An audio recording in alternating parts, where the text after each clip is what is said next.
Saudara-saudaraku kader Partai Demokrat dari Sabang sampai Merauke dan dari Miamas sampai Pulau Rote yang telah bertekad bulat menyelamatkan Partai Demokrat dari partai dinasti, dari partai keluarga Cikeas, dari partai dinasti, dari partai keluarga Cikeas.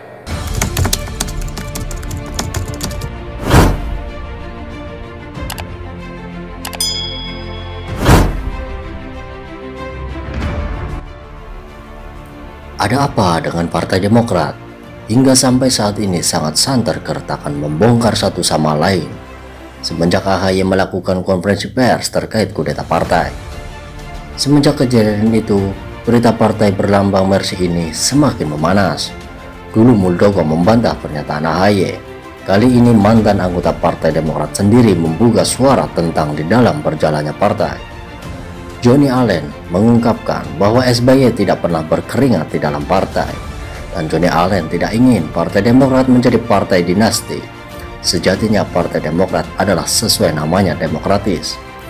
Di video ini Johnny Allen membongkar semua apa yang dilakukan SBY. Berikut pernyataan Johnny Allen selengkapnya.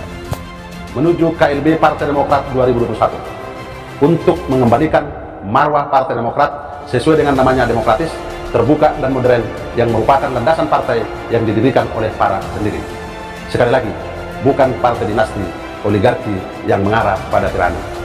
Saudara-saudaraku kader Partai Demokrat, pejuang Partai Demokrat, secara khusus pengurus partai, Dewan Pimpinan Pusat, Dewan Pimpinan Daerah, Dewan Pimpinan Cabang, dan organisasi saya di seluruh Indonesia, dan sekaligus pemilik suara yang kami banggakan dan kami cintai.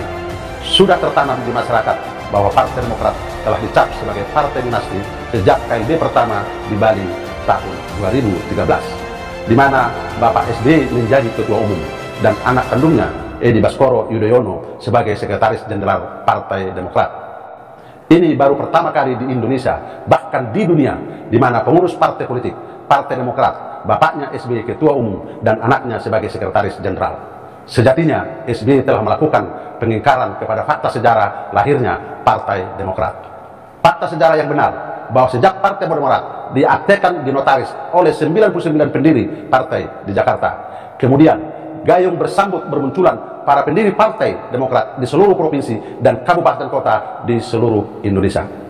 Mereka saling bahu-membahu berjuang meloloskan verifikasi KPU sehingga Partai Demokrat menjadi partai peserta pemilu 2004.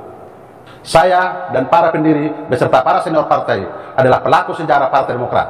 Saya menyatakan bahwa di dalamnya perjuangan para kader dari Sabang sampai Merauke bersusah payah, bekerja keras, tidak mengenal lelah dan waktu untuk bekerja bersama-sama meloloskan Partai Demokrat pada verifikasi KPU sehingga menjadi peserta pemilu 2004. Demi Tuhan saya bersaksi bahwa SBY tidak berkeringat sama sekali, apalagi berdarah-darah sebagaimana pernyataannya di berbagai kesempatan.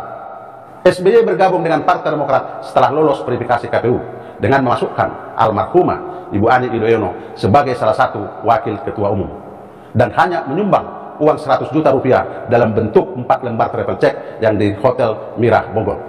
Pak SBY setelah mundur dari kabinet Ibu Megawati baru muncul pada acara Partai Demokrat di Hotel Kinasi di Bogor, di mana saat itu saya ketua panitianya. Ini menegaskan bahwa SBY bukanlah pendiri Partai Demokrat. Saudara-saudaraku kader Partai Demokrat di seluruh tanah air, siapakah orang yang pernah mengkudeta Partai Demokrat? Mari kita buka fakta sejarah. Pada saat Anas Urbaningrum terpilih sebagai ketua umum Partai Demokrat secara demokratis pada Kongres kedua di Bandung tahun 2010. Dalam perjalanannya, Anas Urbaningrum tersandung masalah hukum, namun belum status tersangka. SBY selaku ketua Dewan Pembina Partai Demokrat dan juga Presiden Republik Indonesia mengambil kekuasaan ketua umum Anas Urbaningrum dengan cara membentuk presidium, di mana ketuanya adalah SBY, wakil ketua Anas Urbaningrum, yang tidak memiliki fungsi lagi dalam menjalankan roda Partai Demokrat sebagai ketua umum. Inilah kudeta yang pernah terjadi di tubuh Partai Demokrat. Setelah Anas Urbaningrum menjadi tersangka, terjadilah KLB pertama atau Kongres ketiga Partai Demokrat di Bali tahun 2013 untuk melanjutkan sisa kepemimpinan Anas Urbaningrum hingga 2015, di mana beliau mengatakan hanya akan meneruskan sisa kepemimpinan Anas Urbaningrum, sehingga saya Johnny Allen Marbun diperintahkan oleh SBY untuk membujuk Marzuki Ali yang saat itu menjabat ketua DPR RI untuk tidak maju sebagai kandidat ketua umum Partai Demokrat, padahal pada Kongres kedua 2010 memperoleh suara kedua terbesar setelah Anas Urbaningrum. Pada Kongres keempat 2012 di Surabaya, SBY merekayasa jalannya Kongres agar dia menjadi calon tunggal sebagai Ketua Umum Partai Demokrat. Inilah bentuk pengingkaran janjinya terhadap dirinya sendiri dan para kader Partai Demokrat di seluruh tanah.